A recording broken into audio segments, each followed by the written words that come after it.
The unprecedented pace of disruption and uncertainty makes leadership more relevant today than ever before.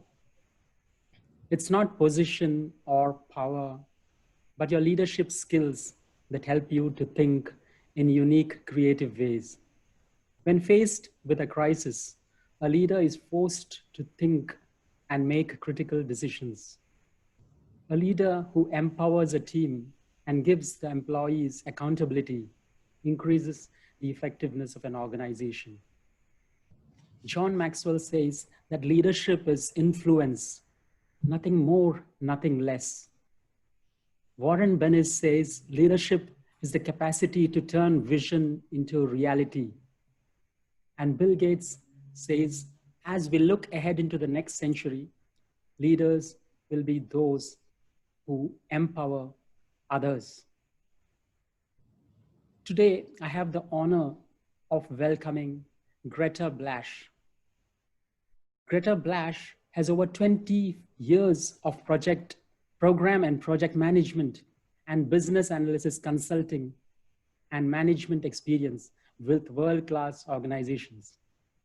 Greta has developed program and project management, business analysis, and agile courses to help individuals achieve their career and certification goals.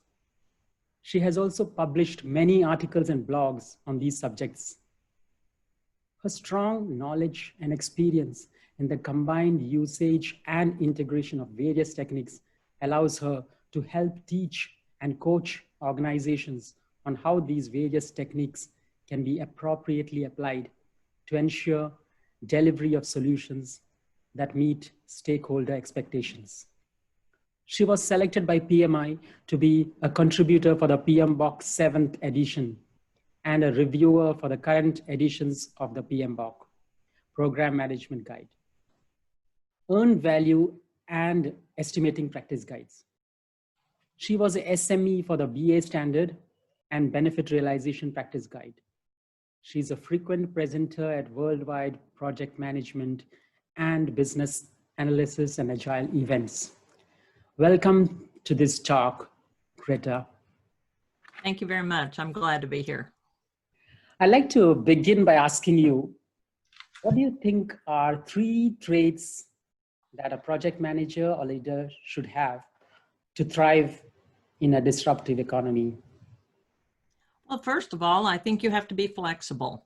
You never know what's going to happen. In fact, I just told this to my daughter, who's in charge of her daughter's school, and she's in charge of the Parent-Teacher Association, and she has no idea what they're going to do. And I said, you just have to wait.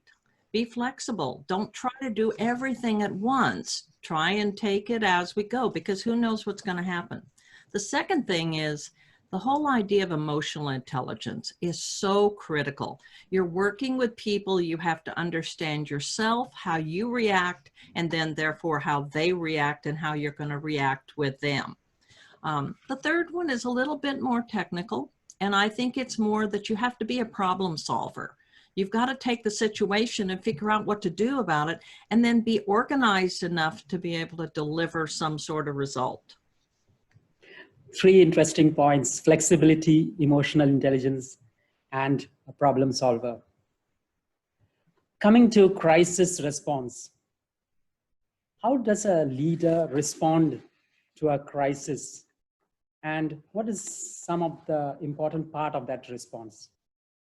Well, I think actually we need to look a lot more back at the idea of change management, because when we have something like this happen, we need to figure out how it impacts each and every one of us, our organizations, our team members, and we need to understand that impact to the organization as well as to the individuals. Everybody's going to react differently and not consistently. Things come up and they change. So we've got to have that understanding of what's going on in their life, especially our team members, in their lives personally, because if they're not completely involved and focused on what we're needing to do, we've got to give them time to work through that first. Interesting. Now, coming to a leader and his team, his or her team, how do you keep your team motivated and connected during a crisis? And what support can you offer them? So I think this is where your relationship skills, your soft skills probably come into play most. Being able to listen to what they're saying and read beneath it, not just what they're saying, but what they're feeling, and being supportive of that, understanding what their situation is, and being able to adjust what needs to be done. If we are so focused on trying to get things done according to a schedule and a budget, we've taken the whole human aspect out of the project. People are people, and especially in times like this, we need to listen, we need to understand, we need to be supportive of them and the situations they're personally going through.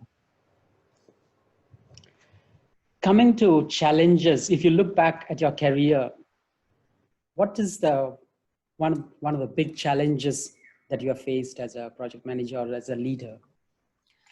I think my biggest challenge has always been that idea. I've been given responsibility to do something, but I've not been given the authority to make it happen. And so as a result, one of those challenges is, how do you motivate people to do things, especially when you have schedules and dependencies and things that have to be done, when you have no authority over what they do? And I think, to me, that's been my biggest challenge. I know what needs to happen. I can be flexible in how it has to take place, but I also need people to do what needs to be done. Yeah, giving accountability and empowering the employee gives them more authority to take decisions. Right. Coming to today's norm, today we are working in a virtual environment. You can be interviewed for a job online. You can meet your team online. And you have so many tools like Skype, Zoom, WhatsApp, and you know what. So how does a leader lead effectively in a virtual workplace? So I think this is kind of what I've had to do, especially as I've had to move all my training online.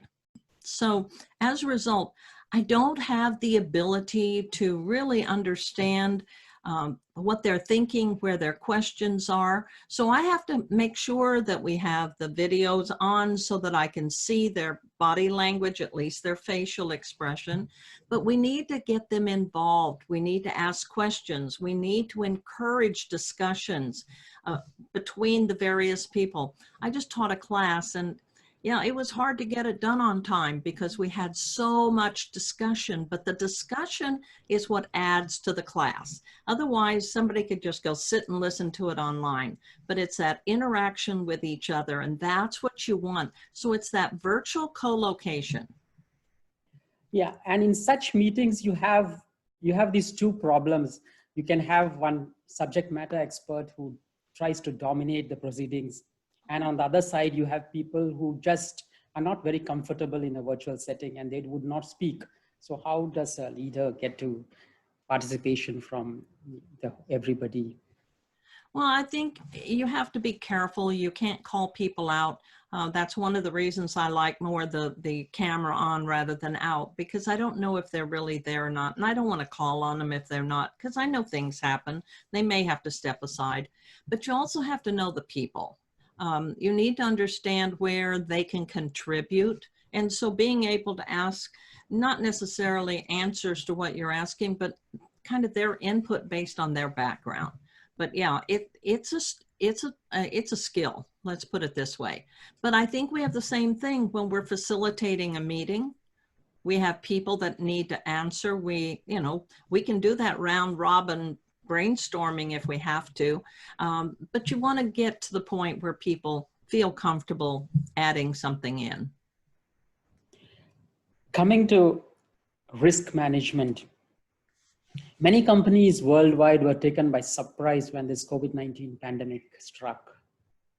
So how do you preempt such a risk and factor it into your risk management plan? Well, I think it goes back to understanding the organization, first of all, and what their risk appetite and their tolerance for risk is. Because something like this, if they are used to doing something in a very structured way, we always have a problem because projects change things. So whether it's the pandemic of this coronavirus that caused us to have to change, or whether it's just the way we change doing our business, adapting to a competitor out there, we've got to understand the organization's risk appetite. And then we have to look at, I would say, more emphasis today, especially on change management and the risk of that acceptance of that change we're trying to put in place. Yeah, I mean, such risks, we have had cyclones, tsunamis, and earthquakes, and companies have business continuity planning and risk management. But this was something totally out of the blue, and people and organizations were not that prepared. In fact, even supporting employees to the extent of providing computers at their homes for work and work from home, things like that.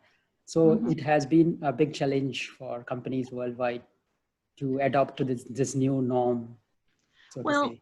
And yet other companies, I mean, I worked for IBM Global Services years ago, and we were all virtual. We all had our own laptop. We all worked from home. We worked all over different places. I think it's just the culture of the organization.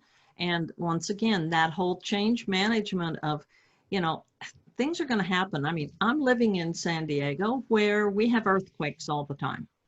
We don't know when they're going to happen, and we have to react to them. So, you know, yes, we are kind of prepared for it. And I think the idea of working remotely is something every organization should be able to work with. And we work with virtual teams. So that part of it, the organization though, moving for virtual is another situation. Yeah, change management is important, yes, AC. Yeah, very much so. In terms of project managers, what do you see as the future for project managers? I think first of all, we've got to change this idea of being a manager, being that command and control, telling people what to do. And that's one of the reasons why Agile said we don't need project managers. And even there was a debate on the 7th edition. Do we call it a project manager or a project leader? There still needs to be some sort of leadership there. And I think more than anything, the project manager or whomever is in charge, and it could rotate between different people on the team, depending on where we are, but they have to be a leader. They have to be supportive of the people. They have to, like you say, empower individuals, because we don't know everything about everything. I'm not technical in security. So I have to empower my security people to tell me what works, what doesn't, where to go. So I don't know everything. I'm motivating other people. I'm empowering them, but I am responsible for trying to get this thing finished. And I have to do that through servant leadership and some of the other leadership type of aspects that we have to learn. There are a lot of young people, millennials out there. Do you have any word of advice for them when they go up to take a leadership role? I think before they try to become a project manager, they ought to work on a team. They ought to become a team member on a lot of different types of projects, different industries, different technologies, and work with some seasoned project managers so they can see how things happen. You know, once again, at IBM, we had project coordinators who learned to do some of the technical skills and work with us as more senior type of project managers. I think the other thing they need to do is not just focus on project management. Project management has to look at the integration of a lot of other things. I mentioned change management. Come on, a project manager has to work with stakeholders. They have to understand how they are feeling today, where we're trying to go. And some of that is not just change management, it's business analysis, understanding different techniques, being able to apply agile techniques at different times. And those are the types of things that, rather than just being that project manager, trying to broaden the horizon of what you are familiar with. Yes, we talked about a lot of different areas: agile, integration, stakeholders, requirements, business analysis, and change. And all these have to be integrated as the different knowledge areas, a lot of knowledge areas are there. So I think youngsters will benefit from team working in a team. Yes. Yeah. And finding those people, continually learning, finding webinars and go listen to them. I mean, even I do it all the time. I always pick up something new. You can always continue to learn. Continuous learning also, yeah. It was a pleasure, Greta, talking to you. And thank you for offering your wisdom and insights on leadership in times of a crisis. You have answered so many of my questions, and I'm sure it'll be interesting to listen for all project managers or upcoming leaders to listen to your conversation with me. Thank you so much. Thank you, and I hope to see you, or at least virtually see you, at the PMI symposium in Singapore at the end of August. Sure. Thank you so much. You're welcome.